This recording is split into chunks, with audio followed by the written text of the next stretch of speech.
నీ ఇల్లే నీ మాట వినడం లేదే, దేశం వింటుందా?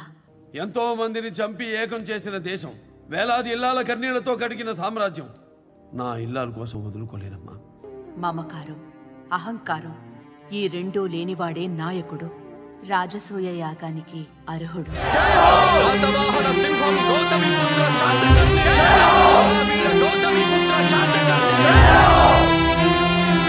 అలలు అల్లరి చేస్తాయి, సముద్రం నిశ్శబ్దంగానే ఉంటుంది.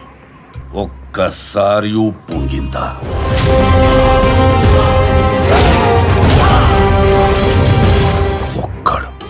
ఒక్కడు మిగలడు.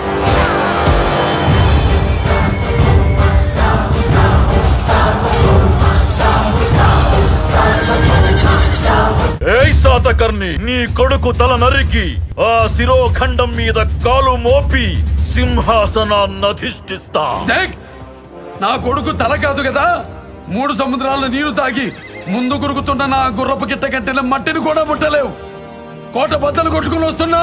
తస్మాత్ దేశం అడుగున బతికే బడుగు జాతికి ఇంత రోసమా? బడుగు జాతి కాదు, తెలుగు జాతి. అధములం కాదు, ప్రథములం. ఈ విశాల దేశాన్ని భుజాలపై మోస్తున్న పునాదులం, వీరులం, వేదభూమి వేరులం. ముందు నిన్ను చంపనా, వీణ్ణి చంపనా? తాతా, నువ్వు చంపుతావా, నన్ను చంపమంటావా? ఇది తెలుగు జాతి రక్తం.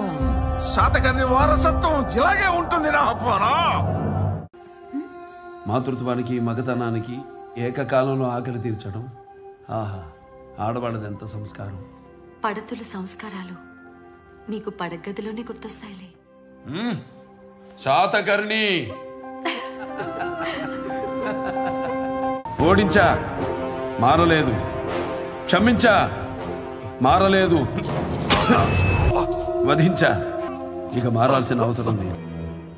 తెలుగు జాతి సింహం మనగాడు.